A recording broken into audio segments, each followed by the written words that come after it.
agricultural area of Dade County. So we're desperately trying to hang on to your left. The trees that look like they're dead, first thing that happens, the fruit comes back. It'll look like a dead tree with green plums all over it. Then the leaves come and the process starts again. Kind of different than anything. So those trees all in that area over there are from some country in tropical America. Brazil look like. One thing you should know about all the fruits in that produce them. They actually make a pesticide out of some of the Annona seeds. Can you hear me back there? I'm going to name. Now the small trees on your left along that fence are some mangrove tree keeping meetings here at the park. It's on our website. You can sign up for it. We're coming into the African section now. What you see growing on these streamers are the African sausages. This fruit's not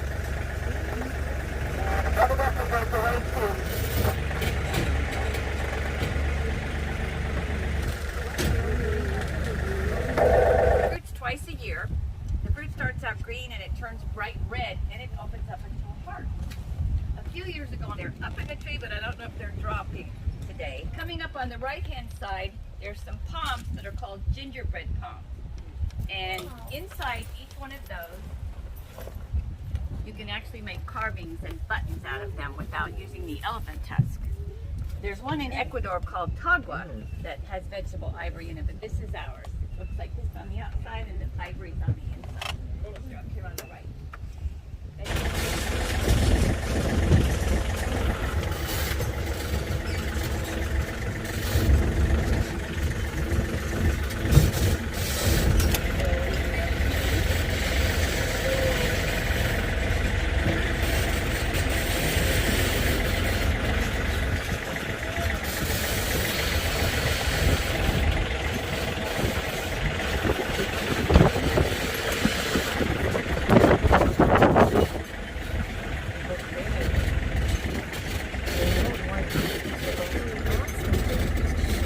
Kuya kapag na to.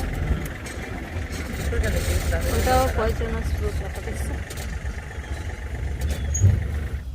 This is Aki, A-K-E-E, the fruit of Jamaica. It's very poisonous until it ripens and opens up on its own on the tree. Then you have to know what parts to eat and how to prepare it. We're an educational park. There's Aki trees all over Miami. You need to know not to eat them. What happens if you eat enough of an unripe Aki fruit, it will continually lower your blood sugar, not your blood pressure. Your blood sleeping. We're going to for the sour or tart one. The sweet tamarind. On the other side of the tamarins, those are all avocado trees.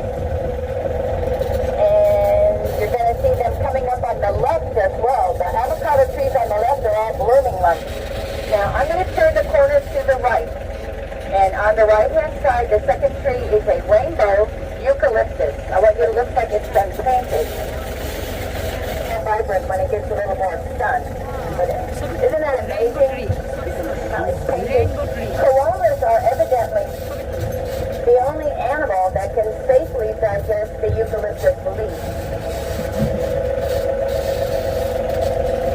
These are mangoes on the left-hand side.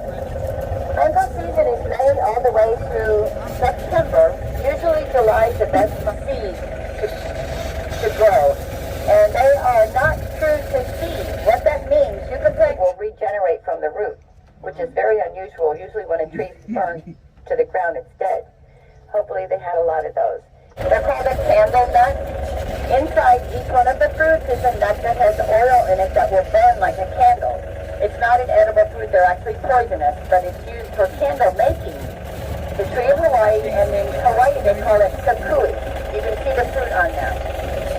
So we're in Australia and the Pacific now, which includes Hawaii. There's going to be trees coming up on the left that look like they have legs on them. Or gladiator ball here on the left-hand side. When those ripen, those sections will fall off, and you can chew on the ends of them. It's a great fruit tree. You don't ever want to see fertilizer. You don't want to leave a big visible ring of fruit. Miami-Dade County has recently tightened restrictions for commercial growers and homeowners using fertilizers. With this, you have to remember, whatever we put on our soil can eventually end up in our aquifer or water underneath. So we want people to be responsible when using chemicals. You look to the right where the lake is now, what you see going around that is our bamboo tunnel. Bamboo, very invasive. We had a patch of that, we got rid of it. If you don't keep it contained, it could overtake the park. These varieties, although they each have a scientific name, are called clumps. You see how they stay where you plant them. Now, being in the grass family, they're going to die off, and it's necessary to remove the dead ones so your plant will stay healthy. When it was 50 degrees out there, we'd have a t-shirt on because there's no humidity. It's totally different here. The grass underneath by that bench is citronella grass. That's where citronella oil comes from for your bug spray and candles. The things in there are more tropical. We have breadfruit in there. Breadfruit's in the same family as jackfruit, but it's and chocolate comes from the cacao. Propped up, straight to your left, that is teak. That's where teak wood comes from that they use on boats and to make furniture.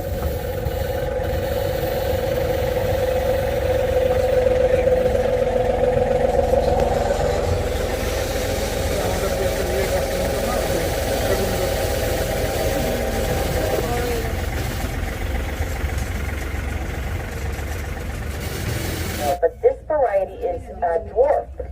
Regular sapodilla trees are huge. They're massive. You have to have a really... Coming up on the right, you're going to see a tree that looks like a big bush that's your black pepper.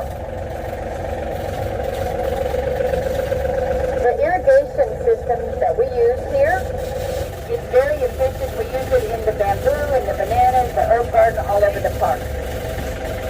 And that's called a wild pineapple. One of our guests got very excited. She said, we used to eat those when we were kids.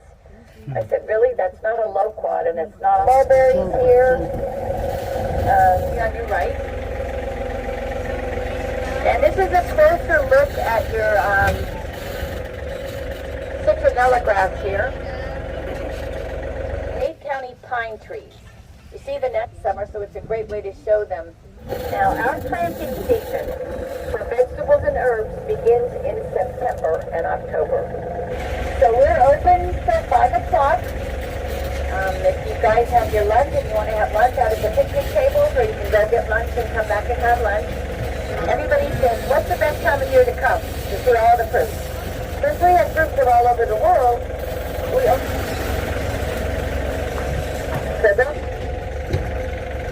Thank you.